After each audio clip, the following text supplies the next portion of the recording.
nightmares in my head, I fear that the thoughts build up until I can't hear, that my mind fills up into a creature, and it haunts me somewhere much deeper.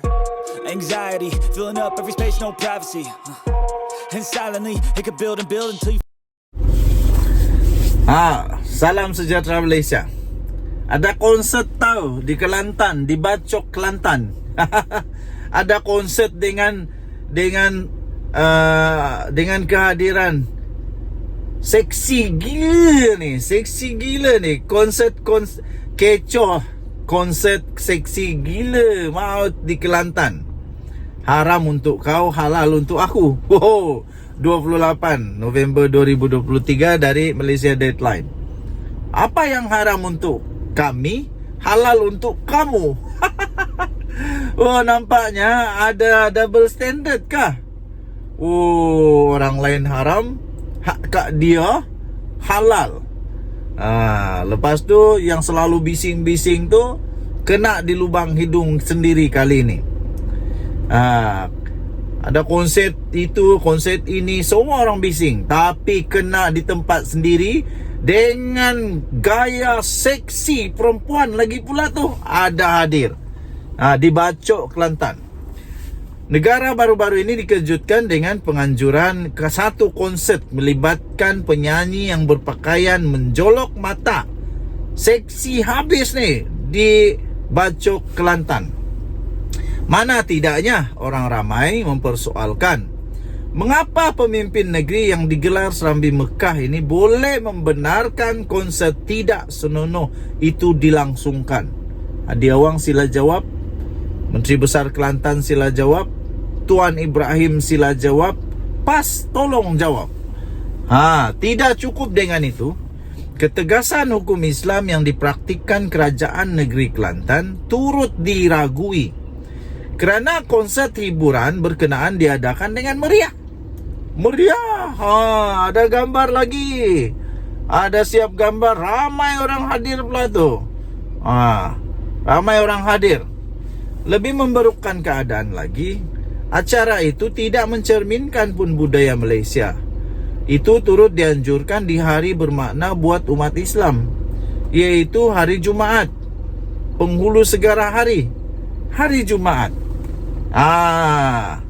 Jadi tuan-tuan dan puan-puan yang dihormati sekalian, kerana itu wanita PKR Kelantan menuntut agar kerajaan negeri menyiasat konsert membabitkan penyanyi Thailand yang boleh memberikan pengaruh buruk itu.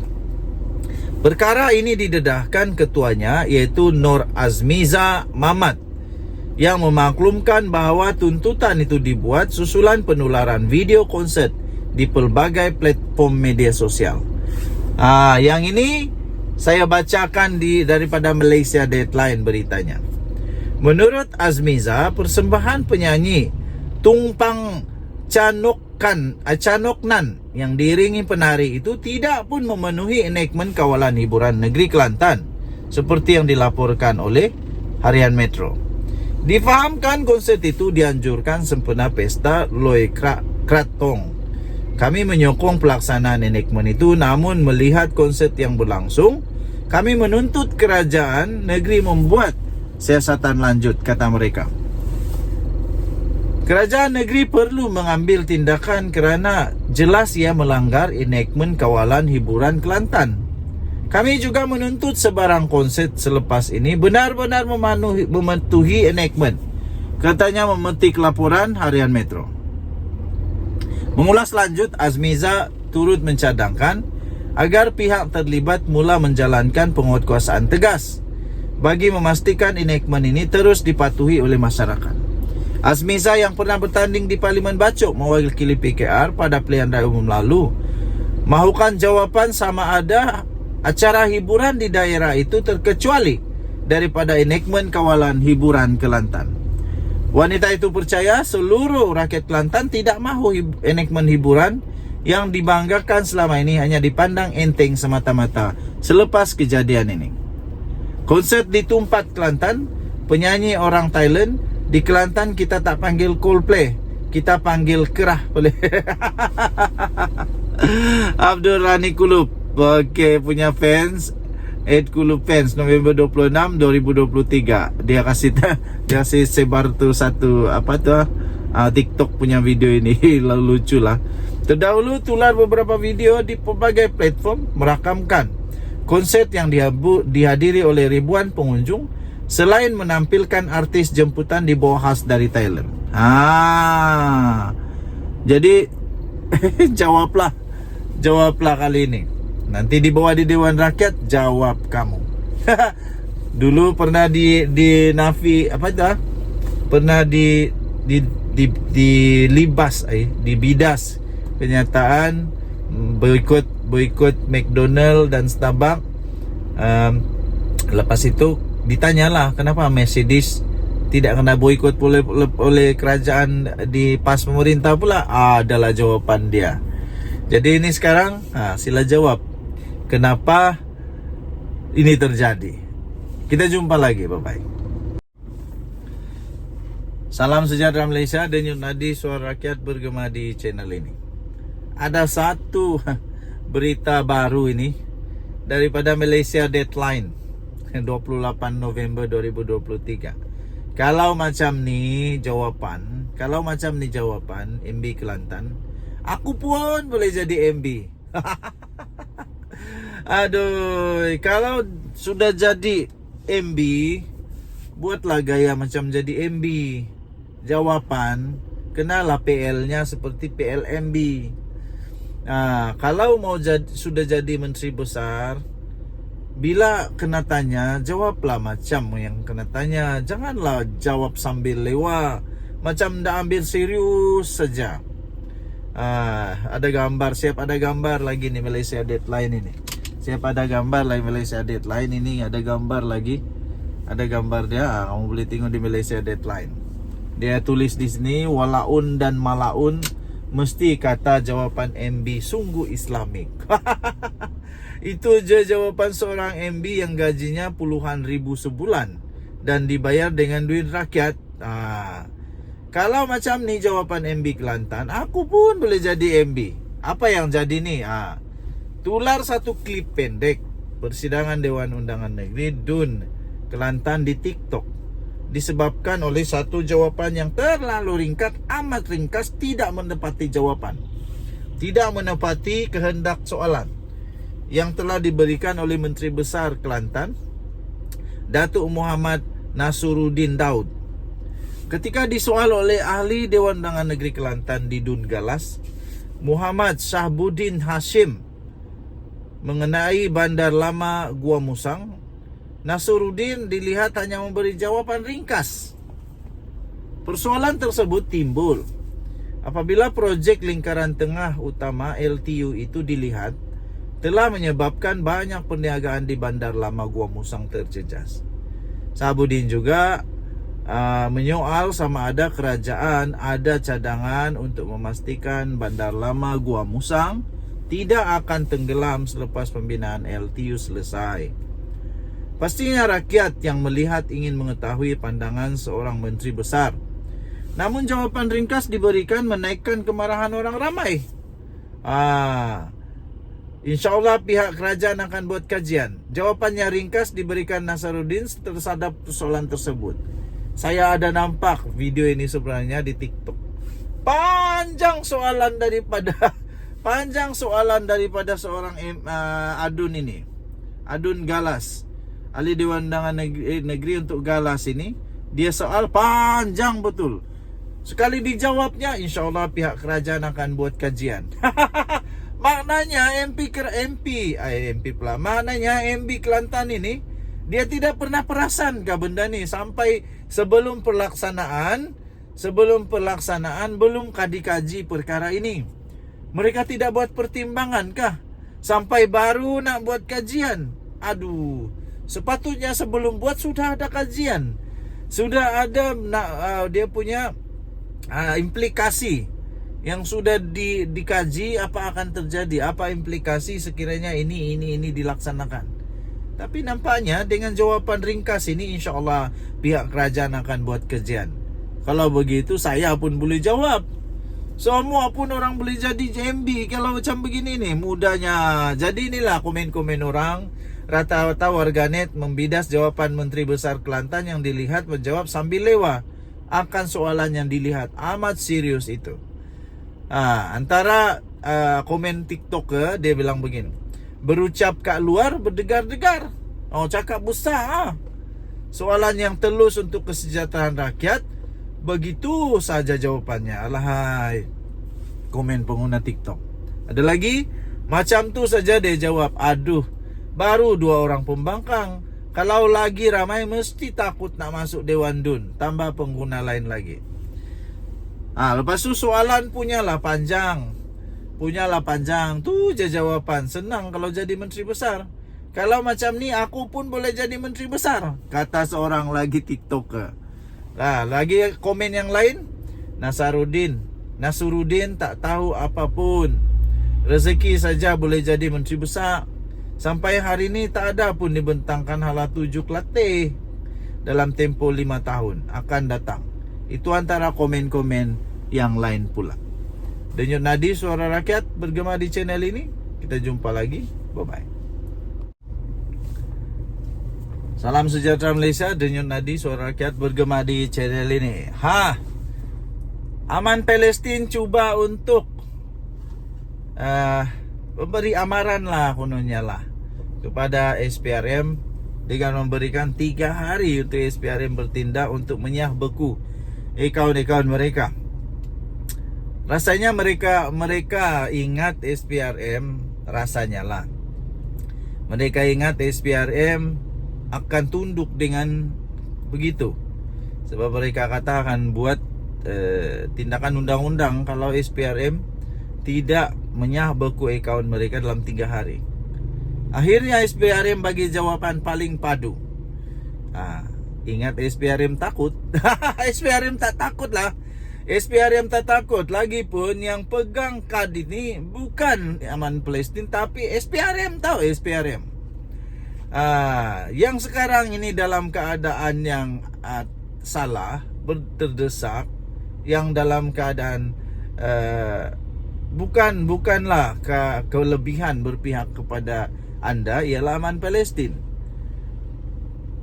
Beku akaun Aman Palestin, SPRM akhirnya sedia untuk kemukakan justifikasi kepada mahkamah. Makna kata begini, SPRM tak takut dan sedia untuk lawan di mahkamah. Sedia untuk lawan di mahkamah. Apalagi Aman Palestin, kalau betul-betul kamu berani, pergilah buat dakwaan kepada SPRM. SPRM tak takut, mereka sedia untuk lawan. Tapi kalau kamu sudah memang betul-betul mau lawan SPRM, pastikan kamu pun sedia untuk sebarang keadaan ataupun sebarang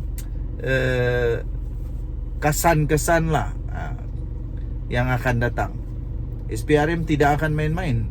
SPRM akan korek sampai ke lubang cacing. Jadi kalau memang kamu ada rasa 1-2 salah, lebih baik bekerjasamalah dengan SPRM. SPRM bersedia untuk mengemukakan justifikasi kepada mahkamah berikutan isu pembekuan aset pertubuhan bukan kerajaan NGO Aman Palestin. Bos SPRM sendiri, Tan Sri Azam Baki, tampil dan berkata tindakan di dalam pembekuan aset itu merupakan prosedur biasa yang dilakukan oleh SPRM. Yang Aman Palestin terus moroyan habis. Kenapa? Memang itu prosedur biasa. Memang prosedur biasa, bukan kamu saja yang kena begitu.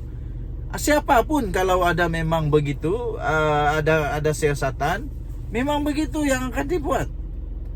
Malah bersatu pun kena tahu. Bekas Perdana Menteri punya parti sendiri kena. Ada apa dengan Aman Palestin sampai tidak mau kena?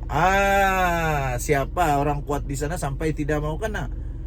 Bersatu yang ada bekas Perdana Menteri pun kena, apalagi yang biasa-biasa aja nih. Jadi janganlah nak perasan yang kamu ni special sampai tidak boleh untuk disiasat, tidak boleh untuk diambil tindakan oleh SPRM mengikut prosedur. Ini prosedur biasalah, bukan ada sebarang sebarang niat jahat ke tidak. SPRM menjalankan siasatan secara profesional dan adil tanpa sebarang niat jahat atau ada apa-apa prasangka buruk pada mana-mana pihak. Betul tuh.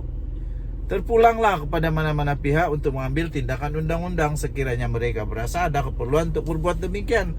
Jadi SPRM sedia untuk mendedahkan kepada mahkamah justifikasi mengapa pembekuan aset itu dibuat.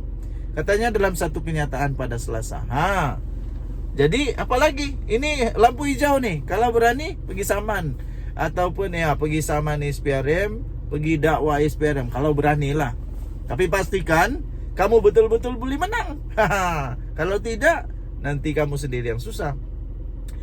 Jelas bos SPRM ini tindakan membeku aset ini juga selaras dengan undang-undang yang sedia ada terhadap mana-mana siasatan jika dia perlu.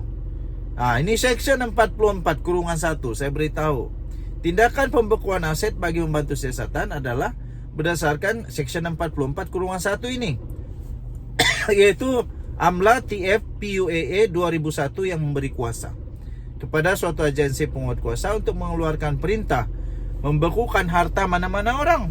Ia adalah tindakan yang biasa dijalankan dalam mana-mana siasatan sekiranya ada keperluan, katanya. Mengulas lanjut, Azam menegaskan SPRM telah dipertanggungjawabkan dan memikul amanah untuk melakukan siasatan secara adil dan tegas berhubung apa jua isu penyelewengan dan penyalahgunaan kuasa, terutamanya kes berkepentingan awam yang melibatkan ketirisan dana.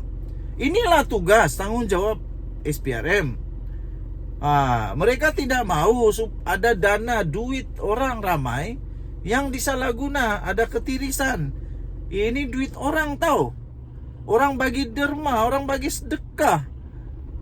Jadi jangan main-main. Kononnya Aman Palestin pada Isnin yang lalu memberi tempo 3 hari kepada SPRM untuk menyah beku. Lepas itu Muhammad Rafiqi Rashid Ali, peguam yang mewakili NGO itu, kata mereka bakal mengambil tindakan undang-undang sekiranya SPRM gagal mematuhi tempo yang telah diberikan. SPRM tidak takut, SPRM langsung tidak bergagar, SPRM sedia lawan di mahkamah. Apalagi? SPRM tidak akan takut. Jangan risau. Kepada semua penderma, kepada semua orang sudah bagi sedekah kepada SPRM, kamu jangan risau, kamu jangan takut, kerana SPRM akan pastikan sekiranya mereka ada buat penyelewengan, sekiranya mereka ada buat apapun ketirisan, sekiranya mereka ada buat salah guna wang dana itu, sekiranya memang ada unsur-unsur yang tidak baik yang dilakukan oleh NGO ini, SPRM bakal akan menolong anda semua untuk mempertahankan undang-undang. Jadi itulah, saya kesian juga kepada penderma, pada orang yang bagi sedekah. Kalau lawang mereka itu kalau lawang mereka itu disalahguna, ada ketirisan, tidak sampai seperti yang sepatutnya, saya kesian jugalah. Jadi tahniahlah, saya berdoa SPRM akan dapat membongkar banyak lagi kes begini kalau ada, supaya orang-orang yang sudah berharap untuk mereka dapat membantu seperti sepatutnya kepada orang-orang yang memerlukan itu betul-betul sampai seperti yang sepatutnya. Susah juga. Saya doakan keadilan berlaku kepada semua rakyat Malaysia. Dan Nadi, suara rakyat bergema di channel ini. Selamat pagi Malaysia. Bye-bye.